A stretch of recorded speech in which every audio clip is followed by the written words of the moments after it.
Alright, so Mr. Dimmick, this is probably only going to be for you because I'm just realizing I gotta redo it. But I'm going to read the children's story, Where's My Bed? By a surprise by Jonathan Lambert. I'm sorry.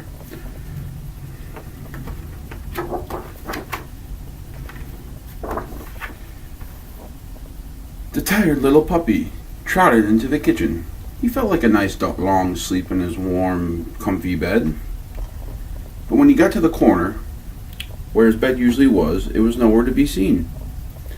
So the tired little puppy trotted off, and he was going to look for another bed to sleep in. He didn't see that his only bed had been washed and was hanging on the washing line outside. So off he went.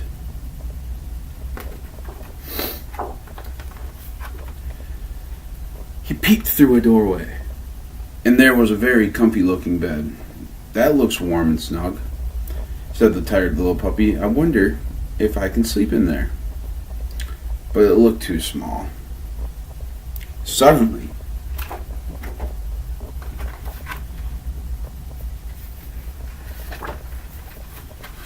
oops.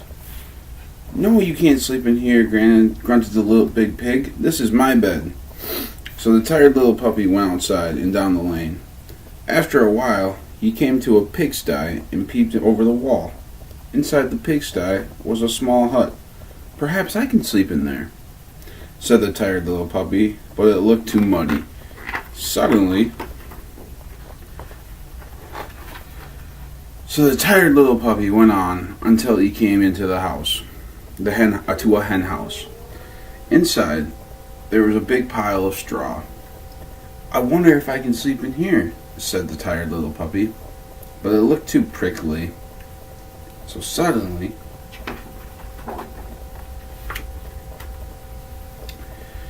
so the tired little puppy went on until he came to a pond. There were reeds and rushes growing by the waterside. Perhaps I can sleep here, said the tired little puppy, but it just looked too wet. And so suddenly,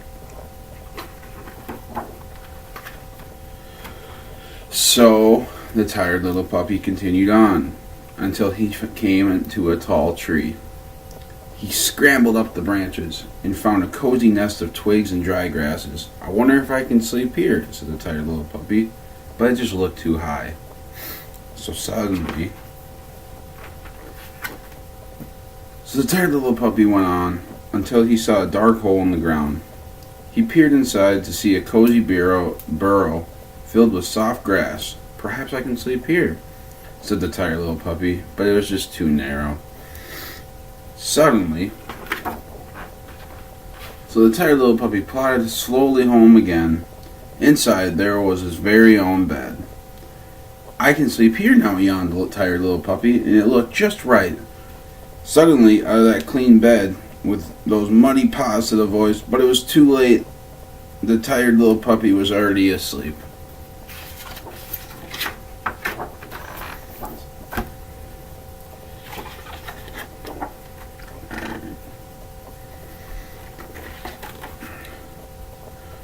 The tired little puppy trotted into the kitchen.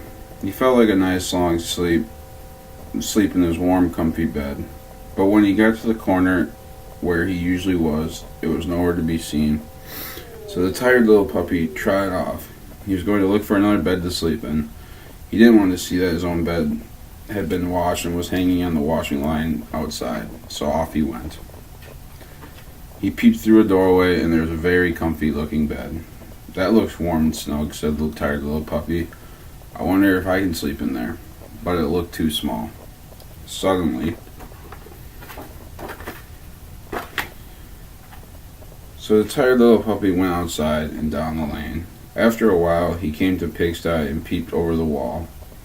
Inside the pigsty was a small hut. Perhaps I can sleep in there, said the tired little puppy, but it looked too muddy. So the tired little puppy went on until he came to a hen house. Inside there was a big pile of straw. I wonder if I can sleep here, said the tired little puppy, but it looked too prickly. So the tired little puppy went on until he came to a pond. There's reeds and rushes growing by the waterside. Perhaps I can sleep here, said the tired little puppy, but it looked too wet. So the tired little puppy went on until he came to a tall tree. He scrambled up into the branches and found a cozy nest of twigs and dry grasses. I wonder if I can sleep here, said the tired little puppy, but it looked too high. So the tired little puppy went on until he saw a dark hole in the ground. He peered inside to a cozy burrow filled with soft grass. Perhaps I can sleep in here, said the tired little puppy, but it was just too narrow. So the tired little puppy plodded slowly home again. Inside, there was his very own bed. I can sleep here now, yawned the little tired puppy, and it looked just right. Suddenly, out of that clean bed with those muddy paws, said a voice, but it was too late. The tired little puppy was already asleep.